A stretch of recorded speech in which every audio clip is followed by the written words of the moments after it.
one deal a month using Bandit signs.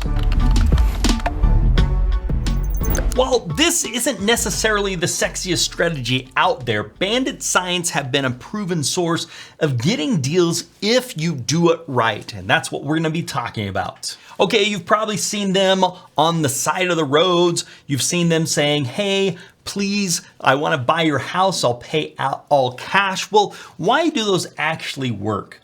You're trying to find somebody that's in a situation where they have equity and they have motivation. Motivation meaning they need to get out of their house quick, and equity meaning they have the ability to sell it to you at a price you could pay, improve the property, and sell it for a profit. So it's this trade-off, right? They're getting a service of getting cash now, and they get that, they know it's happening, it's over, there's a finality to that. You then are taking on the risk of buying that property, improving that property, and hopefully selling that for a profit. So they're trading off speed and convenience for potentially money. They may get a little less, but they're having it done fast and easy rather than getting a little bit more potentially in their bottom line. So there are people that want to do this, and people that want to do this are typically going through some type of change of life circumstances. How does this actually work? Well, you're putting these signs on the side of the road. We'll talk about the best places to put them. You put a phone number on there, and that phone number goes to a voicemail. This could be a Google phone number.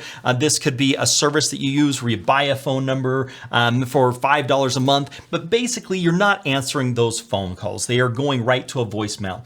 And the voicemail says, hey, my name's Ryan. I am a real estate problem solver. I can buy properties. I can pay cash. I can make it happen fast. I help solve with people through bankruptcy or divorce or whatever the case is. If you are interested in some help, please leave your name and number, property address, and email address after the tone, and I'll get back to you as soon as possible. And then if they're interested, they'll leave their information. If they're not, they're gonna yell and scream at you and say, we saw your stupid sign, or whatever that is. So with that, then you are able to call back the people that are actually of interest. Now, the real question is, where do you put these signs?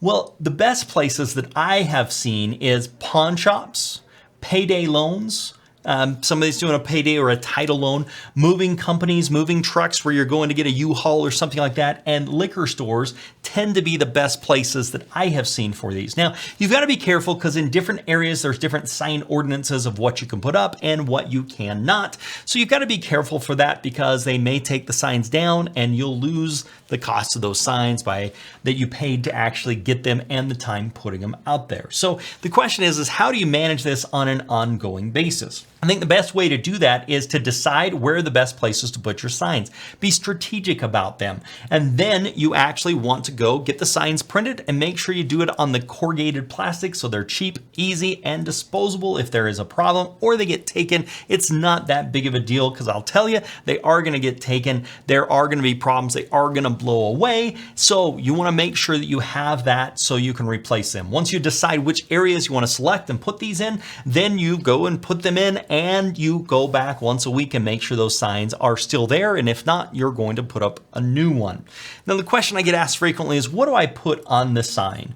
What I like to put is, I buy properties for cash, any area, any condition, and any price. Now, the any price may scare you a little bit. That's more of an advanced strategy when we get into talking about seller financing, but it typically gets me in the door so I can have the conversation. That and a phone number, that's it. I don't want to put my business name or my personal name on there. I want to put a phone number that's not tied to my cell phone number, that's some type of a VoIP or a voice over internet type line. So if there is a problem, then it doesn't track directly to me and I can help avoid some of those types of issues. That's what you're going to want to be doing, is throwing those bandit signs out in strategic areas with the right messaging, with a voicemail that is on there that people call into and give you their information, and you call back those people that are of interest. I put together a video on how to nail down fix and flip rehab cost. If this is something you're doing and you want to actually know how to be fast and accurate, why you don't need a contractor in the early stages, and some of my rule of thumbs that work for even brand new investors. Check out this video and make it a very profitable day.